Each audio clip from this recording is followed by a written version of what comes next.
In this video conversation, we have Ritu Saha with us. In India, taking up science in 11 and 12 is considered one of the safest options, as a result of which many students find themselves in a spot that they've taken up science in 11 and 12 but they do not intend to pursue it further. And this is where I found Ritu's profile extremely interesting and relatable to many students out there. She took science in 11 and 12. Being a bright student as she was, she got into maths honors in St. Xavier's College, Kolkata.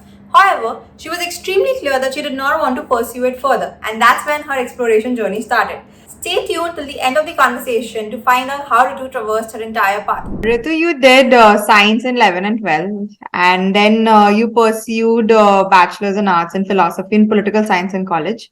If you could just make us go through what made you change or shift the course and how you went about it, just make us go through that.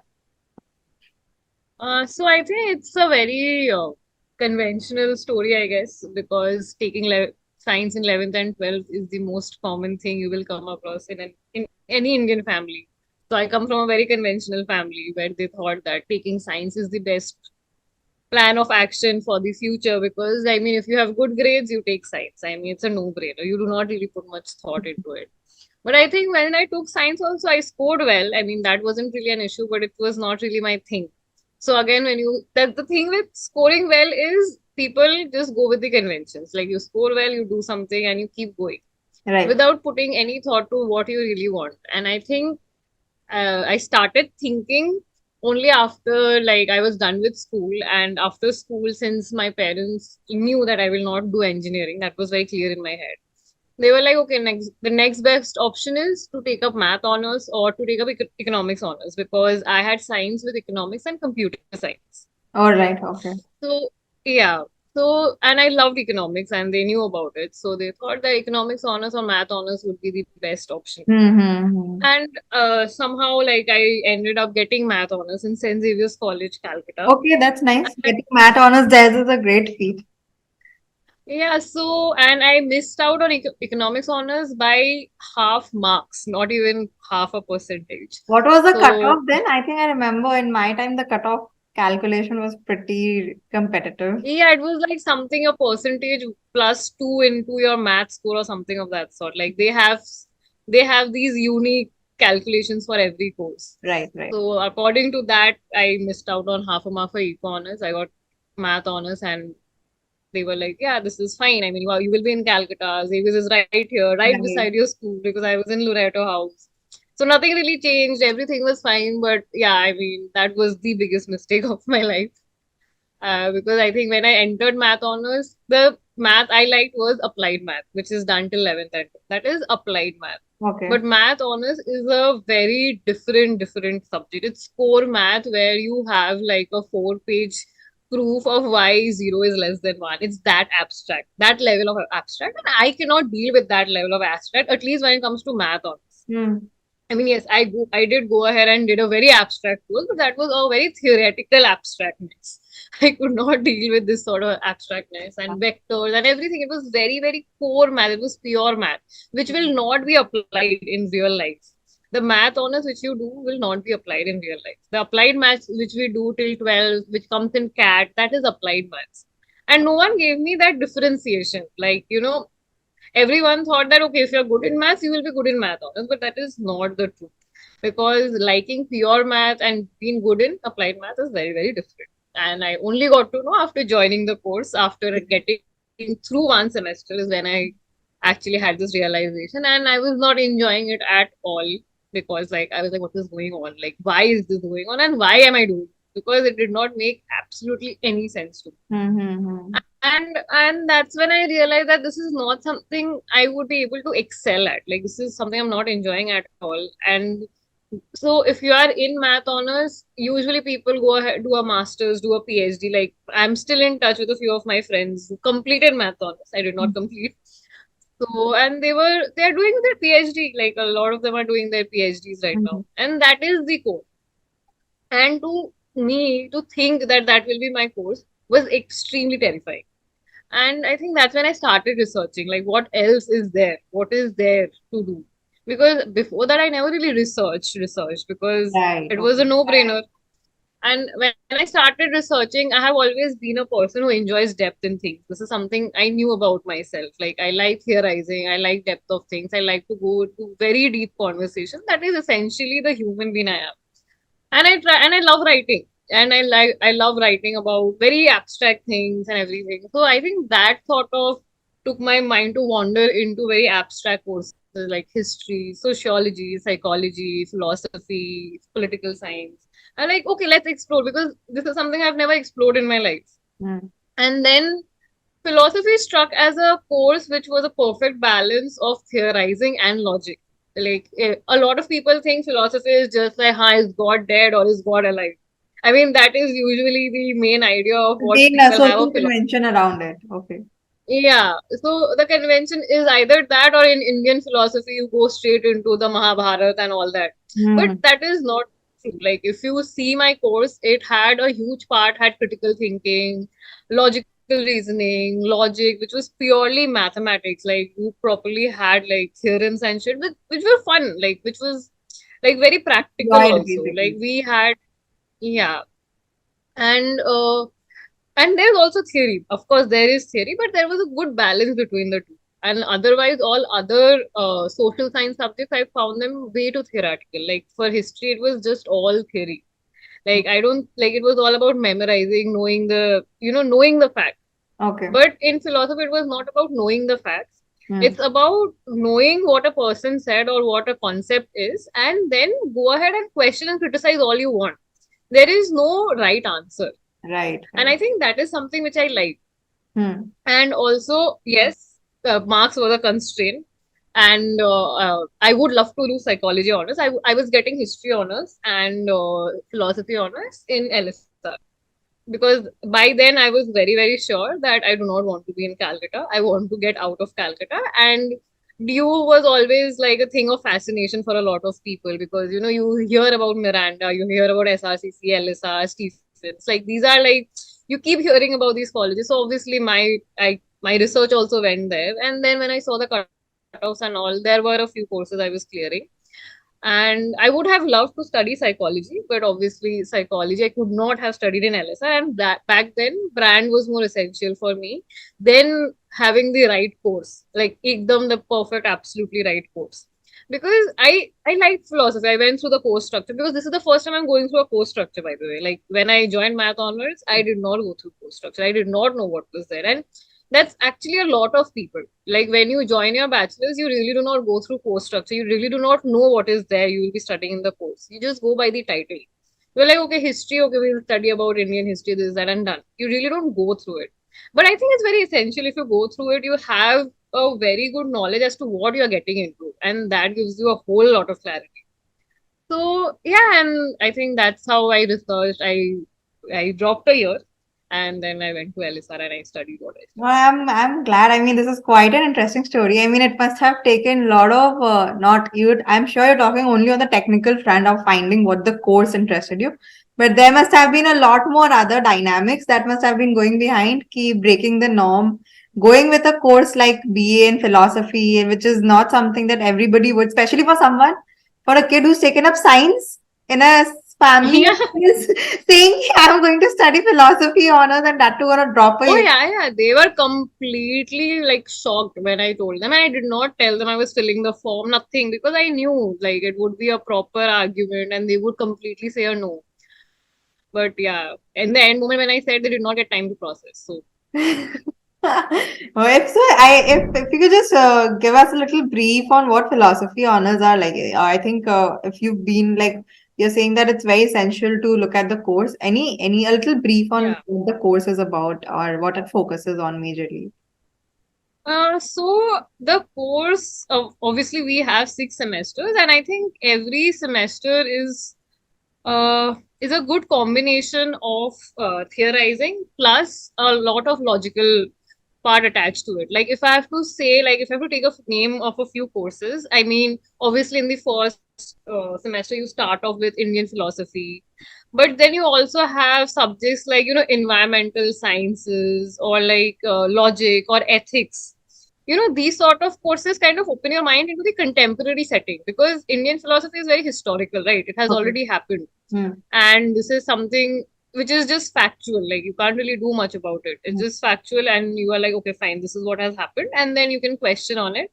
But then, when there are subjects like, say, suppose social and political philosophy, it is something which you can really, like, question about, or applied ethics. So applied ethics is mostly the most practical courses, because here you talk about a lot of contemporary things, like, say, suppose surrogacy or abortion. Okay. The topics which are very, very important, like these are very, very important discourses in the current generation. And applied ethics essentially had these topics in which we did not enter into that zone of right or wrong, but trying to understand both the perspectives. So the beauty of ethics is you do not have to be right or wrong. And when you are in a classroom setting where no one is trying to fight for what is right and what is wrong, you can really have lots of perspectives. So I think that is a great course again.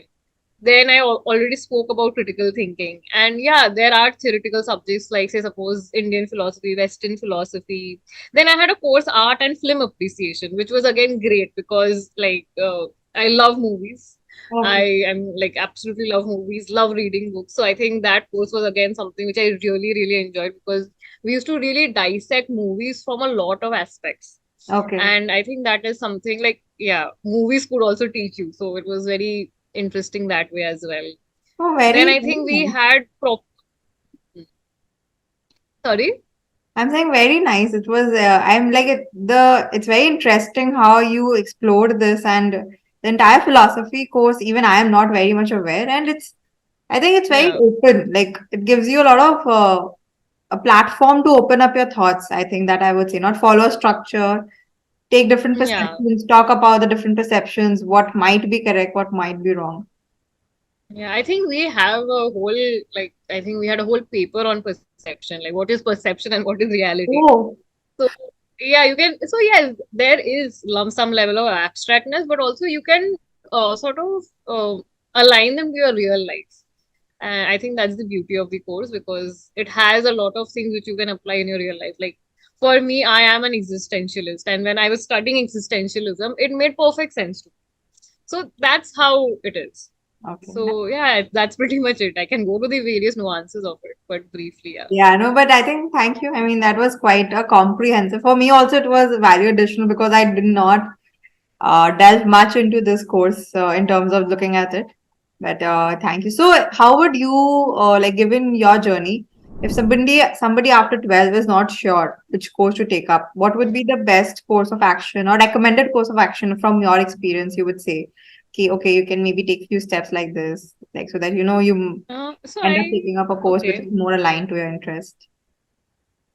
I think for me, what worked out is me knowing, introspecting rather, like knowing my own strengths and weaknesses as to what I really like. Like as I've told you, like I try to understand the person I am. Like I figured that I like depth, or like, I like writing, or I like writing about, concepts, knowing about concepts, arguing about concepts. Mhm. And like I think I have always been a person who is like very rebellious in terms of not taking what it is, like not taking conventions by its face value. I am essentially a person who is very reflective as a thinker.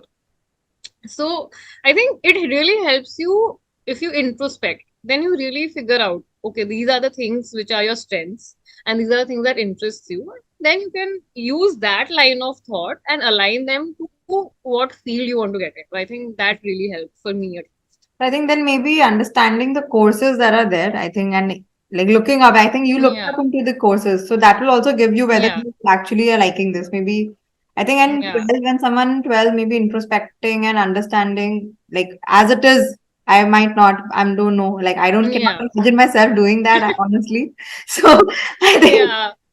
Yeah, I mean, of course, also going through course structures, I think that really helps, because we really don't go through course structures. We just go by the title. We're like, okay, mechanical right, engineering, right. okay, let's do mechanical engineering. Yeah, yeah. So I think I think even when you go through course structure, Google up, terms and all, read about it, see if it interests you. If it piques your interest, then maybe that's your interest. right, right. I think reading about the course structures and talking to people who are doing those course structures, I think these two ways, I think people can Like, okay. Yeah. So, you went to college, and how did you go about with your first internship? And what made you take that internship? Prompted you to take that internship, and how was your experience over there? Okay, I think my first internship was, in your first year when you're confused and you want to enter into that herd because everyone is doing it, it's the buzzword. So yeah, I mean, I think my first internship was like a digital social media marketing Right. internship. It did not really have much to do, but I think that was the starting point. It was just for a month. And like in terms of learning, it wasn't much in terms of learning, but it sort of like took me out of my comfort zone because I was going out meeting a lot of people, doing meetings and all. Mm. Because as a UG first year, they don't expect much out of you as well.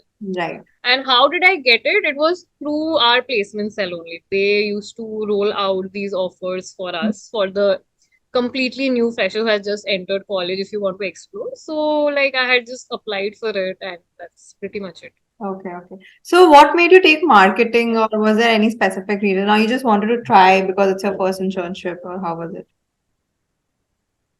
So I think marketing always fascinated me. I think as a kid also, like, marketing, like anything that comes up, anything that goes viral, like I think the thought was always like, how is it happening? Or like, why is this campaign doing well? Why is this campaign not doing well? Or over the years, how the campaigns are changing. I think the most iconic change of campaign is the Cadbury campaign, the cricket one, where initially it was a guy who was batting and a girl who was cheering, and then you reverse the role. It was the girl who was in the field and the guy who was cheering. So Okay. through generations, how campaigns change and keep up with the trend. And I think I did a research paper in my masters in gaze, like understanding male and female gaze, and how the two gaze were very, very different back in the days, and now how we are moving towards a generation where the gaze is neutralized. Because back then, male gaze had authority and female gaze did not have authority. But now we are going towards neutralizing gaze, and I think that campaign somewhere shows that yes, we are neutralizing the gaze. So Right. I had a lot of things which I studied in my in my bachelor's and my master's. I have my bachelor's and master's in the same course. And I focused on feminist theory and ethics a lot in my master's. And it really helped me to, align whatever I have learned with marketing, branding, and consumer behavior. And I think that is what That marketing is linked, all I think, about. So, you basically brought in your interest or fascination of analyzing things, different perceptions in marketing, and how that changed the ad campaign. yeah. Very interesting. I Yeah. mean, And like also, yeah, and also consumer behavior. I think all of us on some level, we like I might be an existentialist, you might be something else. And I think our psyches might be different, but since I have studied them in depth, I would understand I could bucket them also according to that. And right. that can also help in, in branding or campaigns. So yeah. No, but very interesting this is. So you did your internship in Collegedunia as well, and like if any, if you how your experience was in Collegedunia, and I think your it was you focused around how do you optimize SEO optimization and all of it. So your take on your experience, and what would you recommend if somebody is writing an article or a website or building anything, how they should optimize this, have the Google search engine look into their pages. So I think one thing is the long tail keyword, which I used to really work on because that really gets your website to the top. And that was something which was primarily my focus. But also, whenever an article is written, at least how I look at it is first I really research, watch videos, and then have my own opinion about it. Okay. And I think when you're writing an article, factually, yes, it has to be correct. But if it is just facts, then it's not interesting. There is nothing to be intrigued about. It's just facts. So adding your own flavor there is also important. Yes, you can be politically correct, but at the same time, add your own flavor. Okay. And I think that is essentially how I go about it. You went about. So in terms of Yeah. what was the first technical term, long tail keyword? What is it exactly when you talked about in terms of websites? So these are basically like, a lot of times, a lot of the users, they do not know what they're looking for, and that's why they really just type random things, right? Like, say, Okay. suppose if we want like a say suppose we want cigarette trousers or cigarette pants, but we do not know the terminology. So we are going to type something very large, like we'll try to make Google understand what we're trying to say. So Okay. these are the long tail keywords which you can put it in your, article, in your content. Okay. And when they search for it, it comes up right at the top. Okay. Okay. Because Basically, you are trying to understand, maybe you have a term for it, but users will not know the term for it. So how will users look at it, or what will user type on Google? So those are the long tail keywords. basically most searched words, I would say, than putting Yeah, most searched words. searched words. Right. Yeah, in layman terms, of course. Yeah. Yeah. Not in the technical terms. So if Yeah. we come to your inside IIM internship experience, like even I am in this domain of where we write and I'm writing on social media. I know how difficult it is to get views as well. So how would Hmm. you ensure that if somebody asks you, how would you ensure that you're getting the views or it hits the right audience? Understanding the audience and accordingly, building the video or the content according to it. How did you work around it? How did your Inside IIM internship help in that? And what is your experience or take on it? So in Inside IIM, it wasn't an internship. I was actually working there as a associate growth manager for just 4 5 months, because I was doing it while I was doing my master's Okay. in philosophy, and post that, I converted SP, and that's how I left the job and I joined SP. All right. Okay. Or Okay. else I would have continued in that job. Yeah. Yeah, to just give you context. Yeah. So my work essentially was to find new avenues. So inside IIM, if you know about it, it was mainly catering to MBA students and doing everything that's MBA, right? Yeah. But also they were trying to find new avenues to keep the current subscriber base interested. Okay. Because if you keep seeing the same content over and over again, it might be relevant, but you will lose interest. Hmm. So to keep users interested, how can there be different ways and new content? So that's how I think I started a new vertical. I tried to experiment with a new vertical, because I think during that time Shark Tank got really, really, became like the buzzword. Everyone was looking up, everyone was watching the episodes and all. And at that point of time, I thought that, Inside IIM can leverage it. Okay. And that's how I came up with this vertical called Startup Central, I think, back then. And I used to call very new startup founders who were at a very nascent stage. Maybe, they have been featured in Inside IIM, or, sorry, if they have been featured in Shark Tank and they might have gotten a funding, or someone at a very similar level. Okay. I'm like, at that stage in a startup.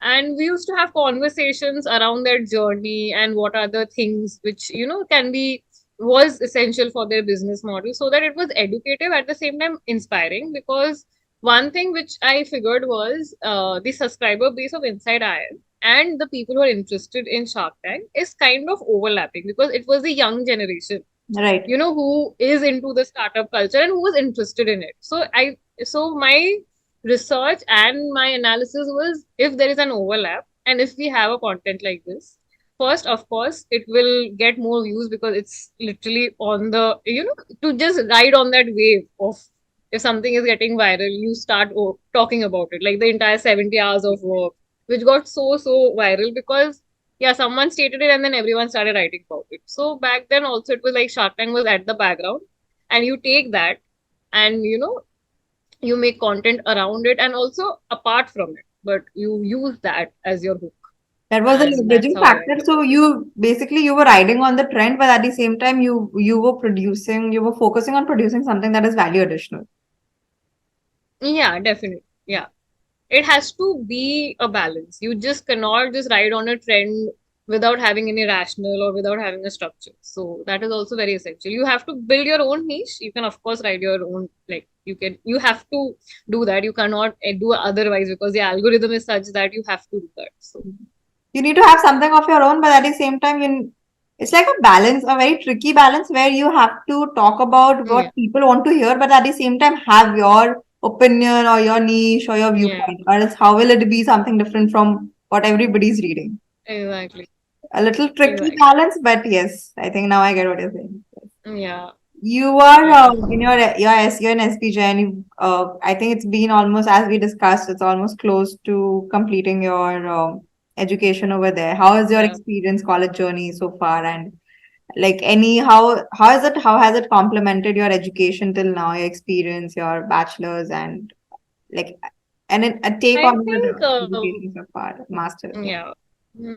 Mm, I think this should be my last degree, and that's what I'm hoping. And yeah, this is my final degree, at least for now. Later on, maybe something else. So yeah, I think MBA was essentially a degree which I decided to do. First, of course, yes, marketing did fascinate me. Second, you need to do an MBA to get into corporate. And the degrees which I have done through that route, if I had to get into corporate, it would take me a much longer time. I Right. mean, I'm just being very, very real here. Hmm. Because at some point of time, you have to be practical about your choices in life and what you want ahead also.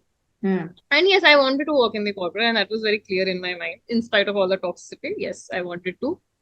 And yeah, and I knew that me, a social science student getting into corporate is much difficult. But doing an MBA will really help me Hmm. in getting there faster and easier. And also with, of course, I will be able to upskill myself while I'm doing an MBA. That was essentially the rationale behind doing an MBA. And yeah, I think that did serve the purpose in some way, and I hope it serves the purpose till the very end. I'm And sorry. yeah, I'm of course. Yeah, apart from that, yes, I think for me, SP is a college which asks you for your specialization before you enter only. Like there are a lot of other MBA colleges where you enter and it's a general management and you can take up subjects of your likings. But for us, it's like we get a MBA in marketing. Hmm. So for me, it was a very clear decision even before entering that yes, I want to do MBA in marketing only. And it's very heavy on marketing, which is very interesting because all our courses, like we have this entire specialization term only, where we only focus on marketing, like just seeing marketing from every lens, from every aspect, the different components of marketing to say so. So yeah, that really helps you in your even when you go to corporate also because we have internships, right? I think internship is the first place where you get to apply what you have learned. Right. And yes, it does help a lot. Like MBA as a course does help a lot in terms of the practical knowledge which you attain from it because it's very case study based. It's less theoretical, more about what has happened in the world, what has been the outcome, how it could have been different. That's how basically MBA approach is. Yeah. Oh, I think very nice. I think so. Today only I was discussing with someone. It's basically rationalizing your interest or your dreams. You Yeah. need to pursue them, but you need to be rational at them and bucket them in terms of the reality lens, not just keep them Yeah. in the bubble. So you need to know how much you want to pursue your interest. At the same time, make sure that you're getting some work and a financial stability. I think at the end of it, Yeah, that also. is extremely required. I mean, especially if you come from humble backgrounds, financial stability is something which is your priority. I mean, you cannot deny it. Even if you don't come, it gives you a sense of validation. Like I think nothing can Yeah, beat the validation definitely. that comes from a financial stability. Like and Definitely. finding a mix between your interest and financial stability, I think that's when you're in a zone which Yeah. is like tick tick everywhere. Happy zone. Yeah. Okay, I think it's like Optimism. I love how insightful things have been, and if so, like keeping it, wrapping it in this way, like if you look back to your graduation days, and if somebody is Hmm. starting, what would be the few things that you would say to make the most of the graduation days because they are like the formative years or whatever we are doing in our career and going forward. So I think anyone who is entering that stage, if you are leaving your hometown, it's scary, of course. So you will learn to be adaptable. And Right. I think that's a great skill to have going on in life because right now, when I look back and I see myself right now, I'm way more adaptive than people around me, is what I feel. It can be my own perception, but again, that is how I feel about it. And it really helps if like you do your undergraduation in a different city. And second is like I hope, see, even if you have not taken the right decision or you do not enjoy your course that much, you can course correct. Like UG is not the end of the world. You can course correct. Yeah, it is very difficult to drop a year and then go again. That is very difficult because I have gone, I have done that and it is difficult. I can say it is not an easy decision to take. and not everyone can take it. I mean, not everyone can take it for different reasons again. Right. So Agree. again, if in the, yeah, there are very different reasons. You might not have the finances for it, or your parents might not allow it. There can be multiple reasons for it, which Also, is I very, think very cool. we as individuals also, because our education system is such, we are so used to following a structure. Like even till today, Yeah, being very abstract or yeah, something out of your comfort zone or something different is a little very scary. Thinking about it and yeah. executing it for your lifelong career is a very different thing. Yeah, so it's fine. Like if in the that stage you think after a point, and usually when you realize you might not have taken the right course, it's almost 1.5 years, and you're almost done. Like, so it's fine. You can course correct. Right. It's not the end of the world. And I've seen multiple people course correcting. After their UG, they do a different master, they do a MBA, or they work somewhere else to get into the relevant masters. That can be done. But Hmm. when you realize that, the most essential thing is focus on how you can, course correct in terms of researching and knowing and talking to the right people. I think that will help. And if you are in your right course, then get the best out of it. Yeah, I think you've hit the right spot Yeah. right at the time. Okay. Yeah. I think thank you so much, Ritu. I think yours profile is something I did not know when I was doing it LinkedIn search, that it would be so insightful and very relevant for what I am actually looking at. Like for students who are not Yeah. sure what they want to do, and especially my whole objective was key. I wanted to start options beyond 12 because for science it's so structured and there's so much of information on science, like the entire course only. And commerce and Yeah. humanities as a streams are not looked upon pretty well to a greater extent till now.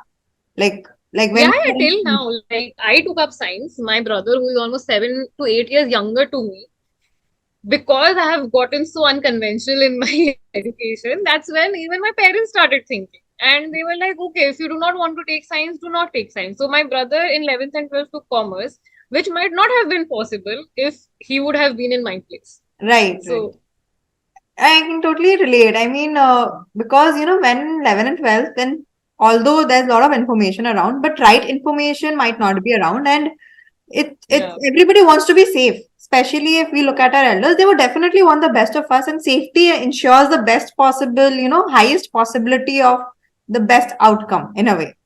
Like so, science hmm, looks the most safe outcome. So I'm yeah, so glad that I actually you were able to come out of it, and you took a decision which interested you and you're working on it, and you've rationalized yeah. it. You did an MBA, you're doing an MBA, you're working on things, and I'm very happy for you. I think all the best for whatever you want to do, and thank you so much for sharing your journey with me. I'm really happy and grateful. Thank you so much.